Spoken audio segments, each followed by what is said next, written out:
gayona siwa me Maulana siwa me Maulana Yuyya ashama akkam jirtu kabajamtoota hordoftoota qophii Oromiyaa 24 nagaaf jaalalli tokkummaan bakka jirtan hundaatti hunda keessaniif haa ta'u jecha guyyaa har'aallee seenaa addunyaalessaa akka isaa tokko kan nama barsiisuuf bashannansiisu isiniif qabadheen dhiyaadheeraatii hanga xumura qophii kanaatti laayikii fi sheer akkanumallee sabskiraayib gochuun na waliin akka turtan kabajaan isiniin gaafadha dubbisuuf qindeessuun isin waliin kanan turu ani gammachiista shoomedha ituna foyina dirmadu gayona siwa me Maulana siwa me Maulana haadhaa fi intala waliin kan jiraatanii tokkotu ture haati abbaan manaan ishee kan boqote waggoota lakkoofsiseera firoottan ishee maaliif hin heerumtuu ati reefu ijoolleedhaa akka haaraatti yoo heerumtellee kanaan booddee ijoollee hedduu horachuu ni dandeessaa jedhanii yeroo hedduu ishee rakkisu ishiin garuu deebiin ishee abbaan manaan ishee dhiisee kan itti boqote dhala ishee tokkittii intala dubaraa hanga isheen barattee bakka gaarii bakka hiriyoota ishee geessutti gonkumaa jireenya koo fi yaaduu kan ani jiraadhu isheef jedheenii jettee deebistiifii turte abbaan manaan ishee boqote baay'ee nama gaarii jaalallee ijoollummaa ishee sababa isaatti bu'aa bahii hedduu kan dabarte akkanumallee baay'eetti kan jaallattu gonkumaa dagachuun kan hin danda'amnee fi rakkina ishee hedduu cinaacha isaatti baatee gaara riqicha hedduu kan ishee dabarse sababa isaatti har'allee waaqaan galateessaa kan jiraattu haadha abbaa obboleessa obboleettii akkoo akaakayyuu ta'ee fi ishee waliin nama jiraatu ture jireenya hiriyoottan ishee ollaa ishee ilaaltee akkaataattiin abbaan manaan ishee waliin jiraatu yeroo madaaltu gonkumaa waaqaaf lafaa abbaan manaa ishee waliin jireenya lafaa otoo hin taane jireenya gannataa jiraachaa turte waan qabuun waan danda'uun guyyaa halkan dadhabi otoo hin jedhiin hojjechaa innis waan fedhii ishee ta'e hundumaa guutaafii ture ishiin illee jireenya isheetti baay'ee gammadduudha abbaan manaa ishee ganama barii sa'a 11tti gara hojiitti yeroo imalu dursitee toora sa'a 10tti kaatee ciree qopheessitee uffata godhatee bakka hojii deemu erga sirreessitee fi booda abbaan manaa ishee hirribaa kaastee otoo itti hin barfatiin nyaattee waliin kadhannaa gabaabaa godhattee gara hojiitti isa ergitee ofiillee gara hirriba isheetti deebitee guyyaa guutuu mana keessa waa'ee isaa yaadaa rabbi nagaa akka godhuu fi kadhachaa jireenya waggaa 12 jiraatte haa ta'uutii garuu yeroo keessaa yeroo namaaf hin taane baatii keessaa baatii dhukkubaa torban keessaa torban nama yaaddessu guyyaa keessaa immoo guyyaa namaaf hin dhiine halkan keessaa immoo halkan namaaf hin bariine ni jirti mitiire abbaan manaan ishee akka durii ganamaan gara hojiitti imaluuf ka'uuf yeroo jedhu har'a hojii deemuun kuni natti hin tollee qaama kiyya na dadhabsaa walii isaan beekuu jedhee haadha manaasaa gaafata yeroo kanatti isheen akka inni waliin oolu sirriitti ni barbaadde mitiire maarree naafa fikaa har'a guyyaa guutuu waliin taphachaa oollaa daa'ima kee waliin illee yeroo gaarii dabarsitaa jettee ni gorsitini tole jedhee hojii hafee fuula dhiqatee akkuma duriisaa kadhannaa godhatee cirees nyaatee haadha manaa waliin hanga bari'utti lafti ifutti gara sireetti deebi'ee haa ta'uutii garuu uffata qaama ofii ho'isu keessatti qaamni isaa qabbanaa dhufe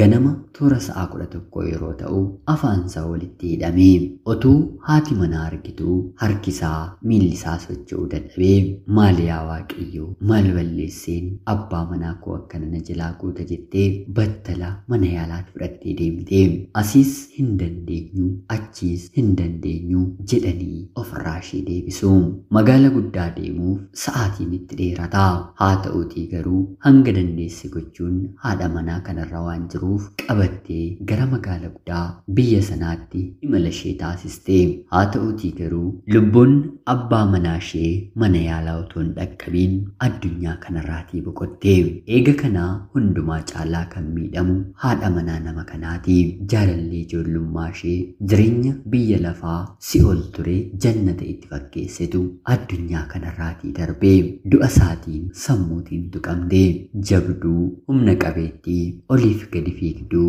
gadi hin teenye kan turte of wallaaltee du'a abbaa manaa isheetiin hadoodduu ol hin kaanee mukoobduu dadhabduu taate gaddi ishee mudate akka gadda haadha manaa kaanii abbaan manaan irraa du'ee torbee lama teessee jajjabaattee akka kaatu miti. Qaama ishee keessaa qaamni ta'e fudhatamee dhaabbattee deemuu fayyaa ta'uu nama waliin akka duriitti walii galuu dadhabde. Maarree tokkittiin intala isaanii kan turte Waaqayyo kan kennee fi reefuu umriidhaan waggaa 10 kan dabartu haati kiyya dadhabduu dhukkubsattuu mukooftuu otoo hin jedhiin waan mana keessa jiru walitti qabdee haadha isheetiin jajjabeeffachaa yaa harmee koo amma abbaan kiyya boqoteeraa ati akkan of dadhabda nagaa dhabda taanaan ani siitiin illee nan dhabaa anaaf jedhiitii atumti of jajjabeessiitii miira kana keessaa naaf ba'i jettee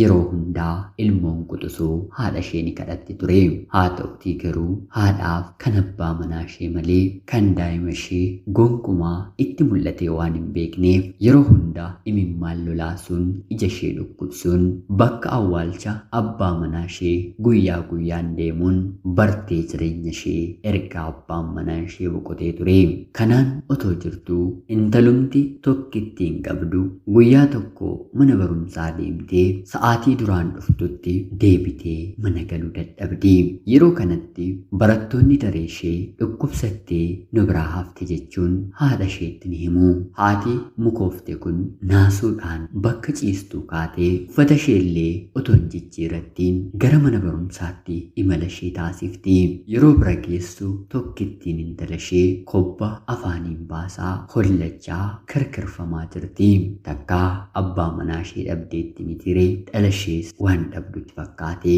haati iyya keessaa fuudhuun mana barumsaa jeeqxe. Yeroo kanatti barsiisonni mucaa ishee homaa rakkoon qabdu ni fayyiti beeloftee jennaan akka lafaan martuu itti godhee qaama ishee dadhabseeraa. Gulukoosiin qaama isheef kenname daqiiqaawwan muraasa booddee nagaa isheetti ishee deebisaa obsii jedhanii haadha ishee jajjabeessanii. Kanattaan sun barsiisaan ishee tokko gara mana barumsaa yeroo ergitan maaliif nyaata sirriitti nyaachistanii intalli keessan yeroo hedduu yaaddoftuudha daree keessa teessees waan barsiisaan jedhuun dhaggeeffattu. Al takka barsiisonni ishee hubatan jeeqamaa akka jirtu beekanii gadi bahii boqodhu jedhuunii rakkoon qabdan maalidha jedheeni gaafataanii. Yeroo kana haati kun hirriba jirtu keessaa dammaqxee edaa mucaa isheef firii ishee hafteef imaanaa abbaa manaa isheef ta'aa jirre hubatte. Wanta dagattee hundumaas dabareedhaan tokko lamaan yaadatte. Sanaan booddee rabbis gargaareenii intalli ishees fayyummaa isheetti deebitee toora sa'a lamaa mana barumsaa keessa erga turanii booda gara manaa fudhattee galtee abbaa manaa isheef ta'aa kan turte daa'ima isheef ta'uu eegaltee. Erga sanaatii mucayyoon kunis ba'aan irra ture irraa ka'ee barnoota isheetti cimtuu dammaqxuu haadha isheef jettee jiraattuu abdii qabeettii taatee fi haatis mucaa ishee yeroo argitu yeroo hundaa kolfaan guutamuu eegaltee. Jaalala abbaa manaa isheef qabdu ture daa'ima isheef dabarsitee jireenya duraan abbaa manaa ishee waliin eegalte daa'ima ishee waliin itti fuftee. Mucaan ishees waggoota booddee guddattee fi bakka garaa ishee geessee haadha waliin baay'ee waan wal jaallataniif magaaluma dhaloota isheetti hojii argatte. Hanga kanaatti gaaffiin haadhaa hanga daa'imni koo bakka garaa ishee geessutti hin heerumoo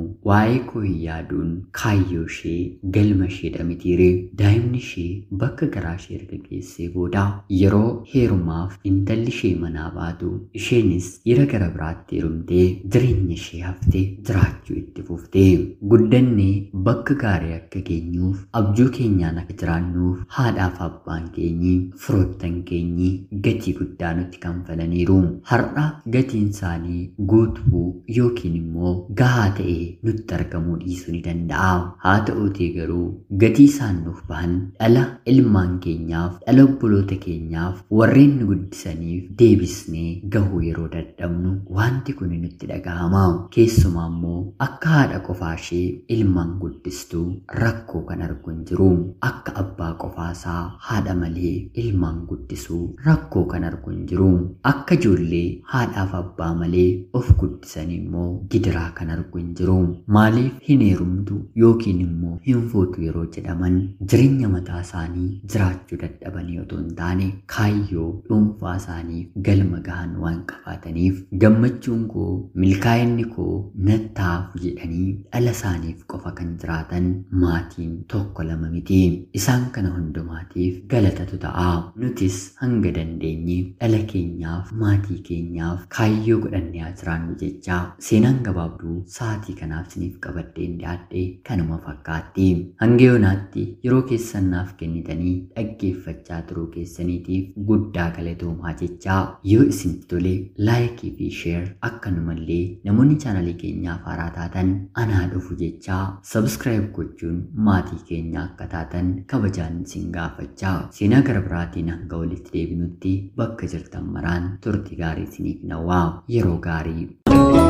Ituna fwayina Dirma dugaayona Siwame mo